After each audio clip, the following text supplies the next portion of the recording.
Olá, meus irmãos, a paz do Senhor. Esse é o seu programa Novo Alvorecer, um programa da Igreja Assembleia de Deus, da Rua Princesa Isabel, número 52. E nós estamos felizes por mais essa oportunidade que Deus nos concede de estar entrando na sua casa através dessa emissora para falarmos da Palavra de Deus. Hoje nós estudaremos a lição de número 9, que estudaremos no próximo domingo, e ela tem o tema: Como vencer as oposições à obra de Deus.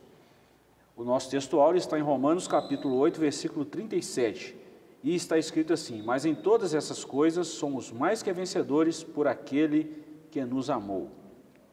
Verdade prática: quando depositamos nossa confiança em Deus, descobrimos que Ele é muito maior do que todos os obstáculos que encontramos. A leitura bíblica em classe está no livro de Neemias, capítulo 4, versículos de 8 a 20, e na primeira epístola de João, capítulo 4, versículo 4, e o capítulo 5 e o versículo 5. Estou aqui mais uma vez com o professor Joás. Professor, muito bom tê-lo aqui. Amém. E nós vamos trabalhar um assunto muito importante. Como estávamos falando agora há pouco, né? Sempre que a gente vai gravar uma lição, a gente fala assim: puxa vida, que lição boa, né? Sempre falando isso, né? E essa aqui, ela vai nos lembrar, né, aquela lição 7, né? Nós falamos dela lá. E agora nós estamos logo na introdução lembrando da lição 7, né, daquela resistência que os reconstrutores tiveram, né? E vai dar uma pista aí de como vencer essas resistências, né, essas oposições à obra de Deus. Muito bom. E assim, a gente está falando de oposição, sempre terá oposições, sempre. Isso é fato. Sim. No cristianismo não tem como fugir disso aí, né? O próprio Cristo, né, enfrentou oposições de todos os tipos, né? E foi vencedor, nós também seremos, né? Verdade. Vamos lá então? Vamos lá. Introdução. Na lição 7 observamos como a construção dos muros em Jerusalém provocou uma dura resistência por parte dos samaritanos. Nessa lição iremos observar mais detalhadamente as diferentes formas dos seus ataques e o modo como os judeus conseguiram vencê-los e concluir a obra. Então nós estamos falando aqui de novo sobre a oposição à obra de Deus. A obra de Deus sempre terá oposição e opositores. É bom lembrar isso, né? Tem a força da oposição, mas tem também a força dos opositores. Parece ser igual, mas tem uma pequena diferença aí entre a ação e o sujeito, vamos falar assim, né? Sim, talvez essa diferença esteja de onde vem a oposição, né? Ela nasce no inimigo de nossas almas, né? Ela tem origem em Satanás e nos seus anjos, né? Nos seus ascetas. E ele que coloca essa oposição, né, no coração de homens maus, né, que se levantam contra a obra de Deus, contra o avanço, né, do reino de Deus, para atrapalhar de alguma forma, né? Você vê que até inimigos declarados entre si, né, eles se juntam, como foi o caso aqui, né, a gente vê logo no verso 8 do capítulo 4 de Neemias, né, como que ligaram-se entre si, né, para atacar Jerusalém, para desviarem do seu intento, né? A intenção de reconstruir, né, é das mais nobres, né? Poucos têm a coragem de ver algo destruído e falar: vamos levantar isso aí, vamos reconstruir, né? Geralmente se deixa de lado o que está destruído, né? Geralmente parte para outra. A intenção de reconstruir é nobre e os opositores, eles se unem entre eles para atrapalhar essa intenção, né? E eles atacam Jerusalém para que eles se desviassem. Isso acontece conosco hoje também, né? Os inimigos da fé, eles se juntam, né, para nos fazer desviar, né, da nossa intenção. E é muito interessante quando a gente fala sobre as pessoas se unirem, né, para lutar contra um objetivo, contra uma causa. Foi o que realmente fizeram os inimigos. Eles eram inimigos, mas se juntaram por um propósito: em destruir algo que era muito bom. Que coisa, e a gente, né? Parece que a história se repete, né? Parece que a história se repete. A gente vê isso constantemente por aí, né? Não deveria ser assim, né? Mas infelizmente é o ser humano. Pois bem, professor, essa lição está dividida no primeiro capítulo, qual a procedência desses ataques. Depois, no segundo, o inimigo procura atingir a nossa fé. Ainda um terceiro capítulo, qual o segredo da vitória de Neemias e dos judeus? Então nós vamos dividir essa lição, nós não, né? O pastor Eurico Bergstein, na época, dividiu essa lição em 3 subtópicos, em 3 capítulos, e os seus devidos subtópicos. Nós vamos trabalhar essa lição. Ponto 1. Qual a procedência desses ataques? Está dividido em 4 tópicos. Primeiro, a Bíblia revela a verdadeira força por trás desses ataques. Segundo, qual a orientação que a Bíblia dá diante da luta? Terceiro, nesta luta contra o mundo invisível, a arma mais eficaz é a fé. E o 4º ponto, nessa luta as armas devem ser espirituais. Então vamos lá, a Bíblia revela a verdadeira força por trás dos ataques. Ela diz, não temos que lutar contra carne e sangue, mas sim contra os principados, contra as potestades, contra os príncipes das trevas desse século, contra as hostes espirituais da maldade nos lugares celestiais. A nossa luta, então, não é contra o nosso irmão, contra a pessoa que está vindo, né, desafiar ou afrontar. A luta é contra o verdadeiro inimigo, e é esse inimigo que precisa ser identificado e repreendido. Sim, aí fica evidente qual que é a natureza, né, dessa oposição, né, à obra de Deus. A natureza espiritual, ela nasce de Lúcifer, né, inimigo da obra de Deus, né, é onde ela tem origem, né, o adversário da obra de Deus. É citado aí 1 Pedro 5,8, né, isso fica mais claro ainda quando a gente lê esse verso, né, e a Bíblia ela faz essa revelação aí. A gente às vezes confunde, né, quem é o inimigo, né? A gente falou disso aqui em outras aulas, né, aquela de Efésios, da carta aos Efésios, né? É muito fácil você olhar para a situação, para as pessoas envolvidas na situação, né, olhar em volta e apontar inimigos, né?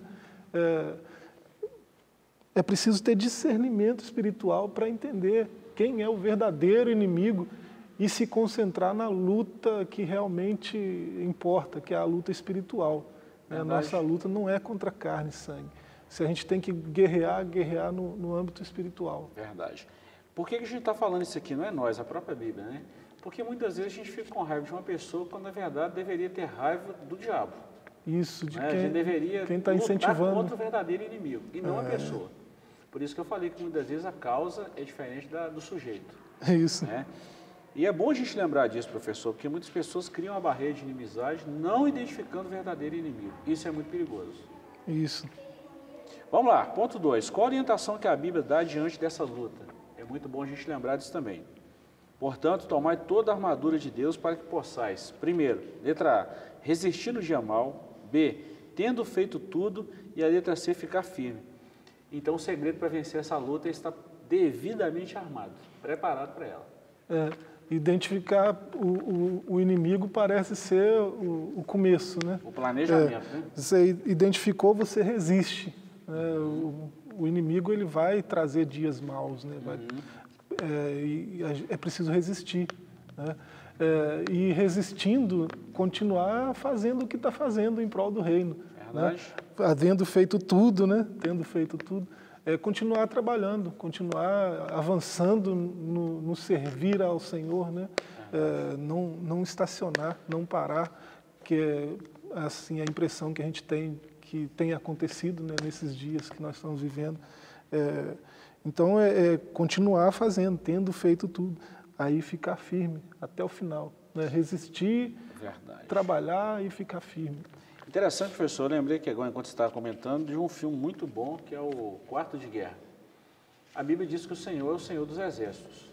E todo exército que nós conhecemos aqui embaixo na terra, ele tem uma equipe de suprimento, uma equipe de logística, mas tem também uma equipe de planejamento. Que equipe é essa? Aquela que identifica o inimigo, olha o terreno, olha por onde esse inimigo ataca. Isso a gente vê na guerra, no futebol, tem tudo isso, essa questão estratégica. E nós, igreja, nós também temos uma questão muito estratégica para nós vencermos. Nós temos um orientador muito bom, que é o Espírito Santo. Isso é determinante para a vitória, não né? Se não tiver a orientação do Espírito, né, o discernimento, né, para saber ao que resistir, verdade, a vitória não vem, né? E a gente precisa identificar isso. Então, o comentarista já falou um negócio muito interessante, que primeiro a gente precisa identificar quem está por trás dessa luta. e se realmente é uma luta. Porque de repente é só um mal entendido, uma falha na comunicação, que se resolve com uma boa comunicação, acaba o problema. Agora, de repente, é uma luta mesmo, uma aprovação vinda das trevas e muitas das vezes da mesma fonte, né? Onde pode sair bênção, se a gente não vigiar, pode sair uma palavra de maldição. Isso. E precisa identificar isso. Você vê que no caso aqui em Jerusalém, né, Neemias e aqueles homens, né, venceram porque eles estavam dispostos ao embate físico, né, se prepararam para isso, colocaram couraça, espada cingida, né, está trabalhando com a ferramenta, mas com a arma a postos, né, então eles estão preparados para o embate físico, mas eles não se prepararam primeiro para isso. Primeiro eles foram para a guerra espiritual. Quando eles perceberam a união dos inimigos para fazer eles pararem, né, a primeira coisa que eles fizeram, verso 9 do capítulo 4, nós oramos ao nosso Deus e pusemos guarda contra eles. Antes de pôr a guarda, orar a Deus. Né? Primeiro guerrear contra o inimigo real, né? Depois ficar a postos para qualquer cilada que ele... Se a gente guerrear contra o inimigo, assim, vamos falar de uma forma muito natural, é certo que nós vamos perder. Isso é fato. Por mais que a gente tenha todo o preparamento, é fato que a gente vai perder. Agora, quando a gente reconhece e sabe do poderio de Deus e recorre ao Senhor dos Exércitos, ao general de guerra, dificilmente a gente vai perder. Claro. Não perde, não. É nisso que Paulo fala que nós somos mais que vencedores. Nós já entramos numa luta sabendo que nós vamos ganhar. Se tiver essa organização certinha e tiver esse passo a passo certinho. Deus é fiel, né? Não é? Isso é muito bom. Ponto 3. Nessa luta contra o mundo invisível, a arma mais eficaz é a fé. A Bíblia diz, quem é que vence o mundo, senão aquele que crê que Jesus é o Filho de Deus? Por isso a Bíblia aconselha, milita a boa milícia da fé, toma posse da vida eterna. Isso está em 1 Timóteo 6,12. A fé, professor, é algo impressionante, é algo, vamos falar assim, extremamente terrível. E a gente já viu assim questões de fé, que todo homem tem a fé natural, mas nós temos a fé como um dom, né? Mas nós precisamos operar na fé, é aquela fé sobrenatural mesmo, né? Qual que é a definição de fé que nós vemos na Bíblia? Hebreus capítulo 11, versículo 1, né? Fundamento, né? A fé é o firme fundamento das coisas que se espera e a prova daqui que não se vê. Ou seja, é a confiança e a dependência unicamente de Deus. Um fundamento firme, né? Uma base sólida. Não abala, né? A fé é que vai nos livrar do medo, né? de sucumbir ao inimigo. Você vê no verso 14 de Neemias 4, né? Como que Neemias encoraja, né, os magistrados, os chefes de família, e o povo todo, não os temais, lembrai-vos do Senhor grande e terrível. Não é para temer o inimigo, é lembrar do Senhor. O Senhor é mais temível do que qualquer um deles. Verdade, né? verdade. Eles que têm que ter medo da gente por causa do Senhor que a gente serve. Não a gente ter medo deles. Né? Verdade. E é bom quando a gente lembra isso, professor. Por isso que a Bíblia fala, foi Eliseu que falou isso, né? Maior que está conosco do que aquele que está com eles. A palavra é muito oportuna, né? É muito assim, para o que a gente está vivendo, é muito atual, né? Lembrai-vos, né? Lembra do Senhor. Né? Muito atual. A gente está muito assustado, né? Com muita coisa aí. Né? É preciso lembrar que o nosso Deus é grande, temível, né? Não há nada que seja difícil demais para Ele. E glória a Deus por isso, né? Glória a Deus por isso. Vamos seguir, professor. Nessa luta, as armas devem ser espirituais. Já falamos também. Só as armas espirituais atingem e alcançam os reais inimigos, que são os demônios. O camarada pode ir para a academia, para malhar os bíceps, os tríceps, para malhar a perna, braço, para malhar pescoço, para fazer o que quiser. Já nem trisca, não tem medo nenhum disso. Agora, se ele for para a academia espiritual e malhar a oração, malhar a fé, malhar... Nós estamos falando uma linguagem que todo mundo vai entender, tá? É claro que nós estamos usando uma figura de linguagem. Claro, ninguém vai ser ignorante e interpretar a gente de forma errada. Mas a gente precisa malhar isso também, a gente precisa desenvolver isso na nossa vida, né? E quando a gente usa essas ferramentas certas, não tem como dar errado. Por isso está escrito para a gente exercitar a piedade, né? Não é exercitar. Exercitar a piedade. Professor, e essas armas devem ser estritamente espirituais. Por isso que muitas vezes as pessoas não vencem por não conhecer o inimigo e por não saber das armas que nós temos disposição dela para guerrear. Sem as armas corretas, né, não adianta todo o resto, identificar o inimigo, ficar firme. É preciso estar bem armado, né? Vamos falar de um negócio, já que já tocou nesse assunto. Nós estamos vivendo um mundo muito evoluído. Por exemplo, vamos imaginar que hoje uma briga de um exército totalmente equiparado, hoje no século XXI, com um samurai. Quem que você acha que vai ganhar? O samurai sai com a espada lá, vai lutar com um camarada que está com a R12, uma R15 e por aí vai. A força dele nem se compara. Ele pode ser ágil, pode ser rápido, mas ele vai tomar um tiro, vai ser, ou sei lá, qualquer coisa assim. Então são armas desproporcionais. Estou dizendo da desproporcionalidade dessas armas. Agora, se tiver ambos com o mesmo armamento, aí é difícil até falar quem ganha. Trazendo isso para o mundo espiritual, nós também precisamos identificar o inimigo e saber quais armas temos disponíveis para nós. E todo crente tem acesso a essas armas, né, professor? A gente precisa lembrar do Senhor que a gente serve, por quê? Né? Na medida que... Como que faz para lembrar dele, né? A gente vai a Ele em oração, a gente vai ouvir a voz dEle, abrindo a palavra dEle, abrindo a Bíblia, né? E isso tudo está descrito como arma espiritual, né? Verdade. A fé, a oração, né? A justiça, né? As obras de justiça, né? E tudo isso, a palavra de Deus, né? Que é uma arma e tanto, né? Defesa e ataque, tudo numa arma só. É incrível, né? A palavra de Deus é fantástica. É preciso estar bem armado. Verdade. Professor, vamos dar uma corrida aqui, que esse capítulo 2 aqui, ele tem 6 tópicos e claro que nós não vamos conseguir ler tudo, né? Mas nós vamos trabalhar esses assuntos aqui. Primeiro, o tema do capítulo, o inimigo procura atingir a nossa fé. É claro que se ele atingir a fé, vai na base, né? A fé é o firme fundamento. Então, se ele atingir o fundamento, o edifício se desmorona. Sim, ele vai lançar uma acusação, né? Jogando baixo, assim, um golpe baixo mesmo, dizendo que esses judeus fracos aí, o que eles estão arrumando? O que eles estão fazendo? O que esses judeus fracos estão fazendo? Né? Ele, como numa posição de superioridade, né? Desprezando o povo judeu que está com a intenção nobre de reconstruir. Né? Então, é uma arma que o inimigo usa, né, até hoje, né, o desprezo, porque o desprezo é intimidador, ele impõe medo, ele passa uma ideia de que quem está lançando essas palavras de desprezo é superior. Né? E se isso for recebido no coração do jeito que é lançado, a pessoa vai se sentir inferior, vai se sentir menor, vai se sentir menosprezada. E assim, vai perder de vista o que realmente é. Né? É o povo de Deus, né? O Deus criador de todo o universo, e elegeu esse povo para chamar de seu. Então, que povo desprezível? Não é desprezível coisa nenhuma. Né? Mas se eles se encolhessem, ficassem com medo, eles iam acabar se diminuindo. Né? Aceitando a provocação. Aceitando aquele desprezo. Né? E por isso que Neemias traz o encorajamento, lembra do Senhor. Né?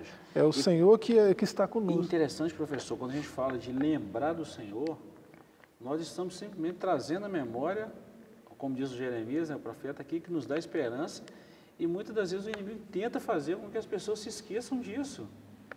Na verdade, quem fez tudo, quem controla tudo, quem tem todo o domínio. Então, por que temer se nós estamos do lado certo? É simples. Não tem motivo, né? Não tem motivo. Agora vamos nos subtópicos. Primeiro, o inimigo ataca com a arma do desprezo. Já falamos disso aqui. Agora, professor, o inimigo também ataca com a arma do escárnio. Nós vemos isso no caso aqui de Neemias, tem as citações, Neemias 4, versículos 3 e 4, Jeremias 27, Salmo 79, 4, e tantas outras citações, Hebreus 11, 36, Salmo 35, 16, 17. O pastor Ilko Bergs era um biblicista de mão cheia, né? Chique, gostava, né? Tantos, Gálatas 5:1 está falando de escândalos e por aí vai, escárnios.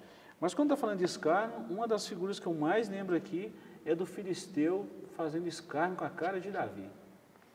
Assim, é uma figura que todo mundo conhece. Eu estou trazendo uma coisa que todo mundo conhece. Não que as pessoas não conhecem esse texto. Vê como a tática é antiga, né? Não é? Agora, que coisa desprezível, né? Esse moleque aí, rapaz, você está vindo contra mim contra um pedaço de pau, rapaz, você acha que eu sou o quê? Ele falou, hoje mesmo vou te dar essa carne para os animais, as aves do céu aí. Olha que desprezo, olha que escárnio, sou um bando de Deus. Mas olha que interessante a visão de Davi.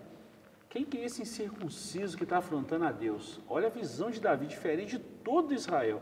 Ele não está afrontando a mim, não. Ele está afrontando a Deus. Olha a visão de um homem espiritual e o escárnio de um incircunciso. Tem um exército inteiro com medo do grandão, né? Do gigante. E o menino, por saber quem está com ele, né? Quem é o Senhor dele, quem é o Deus dele, não tem medo. Né? Muito bom. Ilustra isso tudo que a gente está falando aqui. Olha bem, vamos no 3 aí. O inimigo chama a nossa atenção para a intensidade da tarefa. Isso é difícil, rapaz, você não vai conseguir, você está cansado, você está sozinho. Diabo é sujo, né? O inimigo é muito sujo. Vivificarão os montões de pó, as pedras que foram queimadas. O que vocês vão fazer com esse monte de pedra queimada aí, com isso tudo derrubado aí, esses muros? Isso é difícil demais. O que vocês vão? Vocês não vão arrumar nada aí, não. Então, a intenção é desanimar mesmo, desmotivar. A tarefa é muito grande, vocês não vão dar conta. Né? É muita coisa para fazer. Né? E vocês são esse povinho aí. Então, a ideia é sempre colocar para baixo, é sempre desmotivar mesmo. Verdade. Fazer eles esquecerem, né, da grandeza do Deus deles. Outra coisa que ele faz, o inimigo usa contra nós os boatos e as mentiras. Eu aprendi muito essa questão de o que as pessoas falam, professor. Eu tinha um professor na graduação que ele falava o seguinte, ó, se você for parar para dar ideia a tudo que as pessoas falam, você não vai viver e nem vai fazer o que você precisa fazer. E ele usou essa frase ilustre, que não era dele, ele falou de quem era e ele falou assim, olha, enquanto a carruagem passa, os cães latem. É muito interessante isso, né? Tem gente que fica dando ouvido a tudo que as pessoas falam e não sabe que isso é estratégia do inimigo para tirar o foco delas naquilo que realmente é essencial. Se der ouvidos, fica parado, sem fazer nada. Trava. Sem ir para lugar nenhum, né? Sem avançar nem retroceder. E quem sabe nós estamos falando para pessoas que estão paradas por causa de um boato, por causa de uma mentira. Então, muito cuidado com isso. Talvez isso pode ser uma estratégia do inimigo para tentar travar a sua vida. Então, deixa esses boatos, mentiras de lado. Ninguém é melhor do que Deus para conhecer a nós mesmos. Então, a gente precisa ter consciência do seguinte, o que está falando, eu sempre analiso o que está falando e quem está falando. Então, as pessoas não são bobas, devem analisar isso aqui, o que está falando e quem está falando. Então, tem coisa que você tem que ignorar, deixar para lá e pronto, acabou, vida que segue. Jesus lá em Mateus 7, ele fala de uma coisa que qualifica ou desqualifica, né, o profeta ou o falso profeta, que é os frutos. Né? Exatamente. Ele fala, pelos frutos vocês os conhecerão. Isso aqui é, assim, uma outra via do que a gente está vendo aqui no comentário, né, sobre boatos e mentiras, é que a importância de viver uma vida íntegra, né, como viveu Neemias. Verdade. A integridade de Neemias era tão notória que o povo, esse Neemias aí está querendo ser rei de vocês. Quem deu ouvido? Ninguém deu ouvido. Né? Sabia que não era. Ele mesmo rebateu, mas vocês estão inventando isso, é do coração de vocês que vocês tiraram isso. Né? Isso nunca passou nem pela minha cabeça.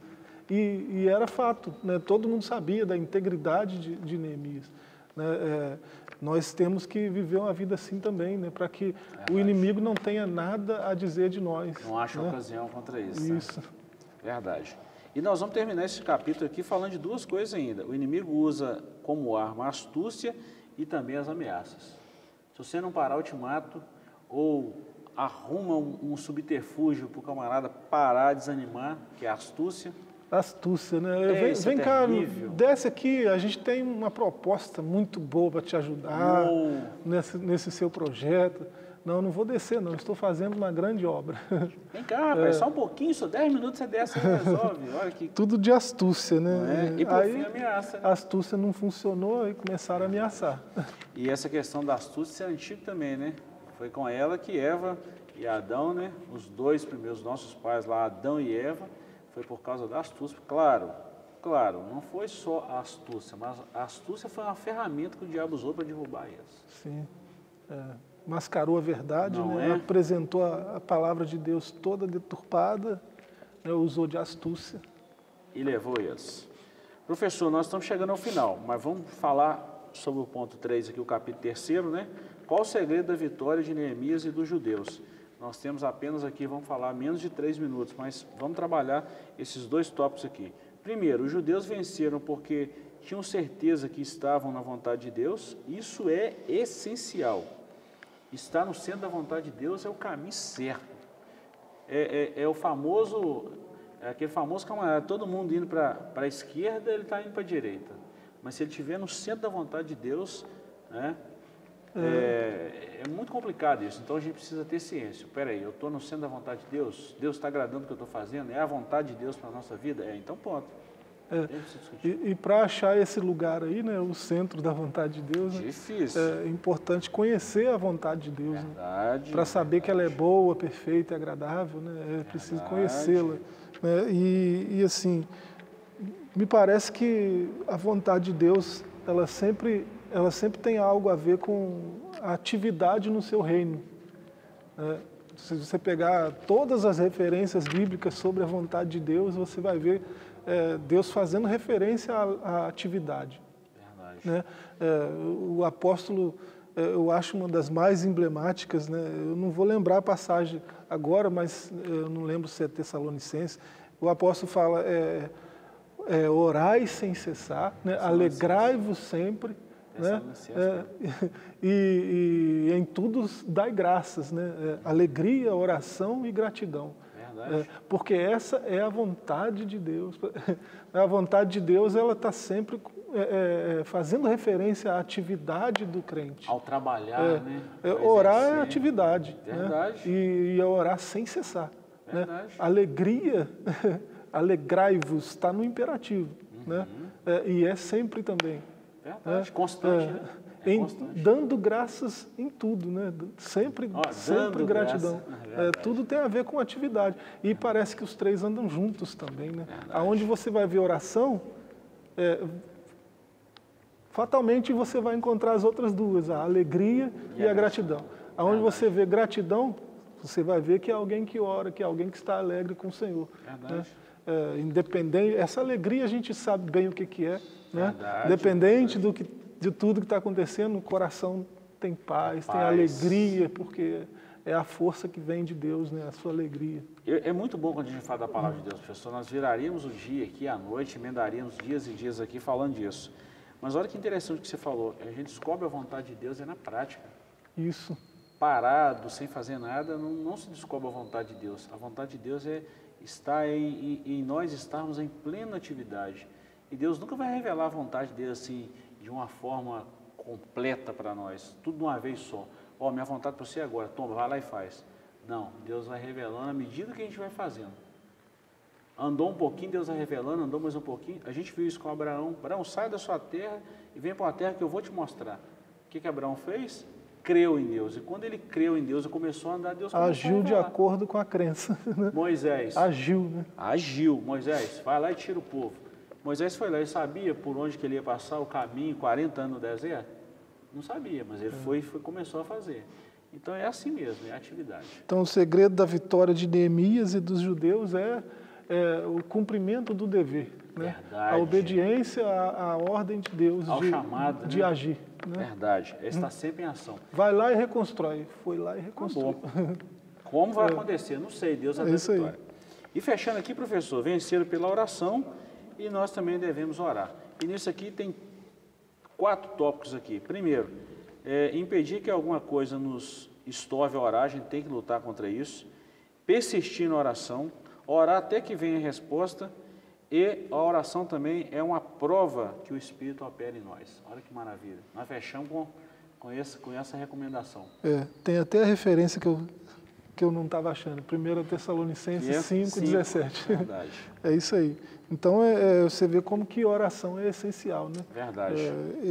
O segredo da vitória de Neemias, além disso tudo que a gente falou aqui, é porque ele estava sempre orando. Verdade. É isso. Então, professor, nós passamos aqui hoje algumas, vamos falar assim, recomendações bíblicas de como vencer as oposições na obra de Deus, e eu vou até além.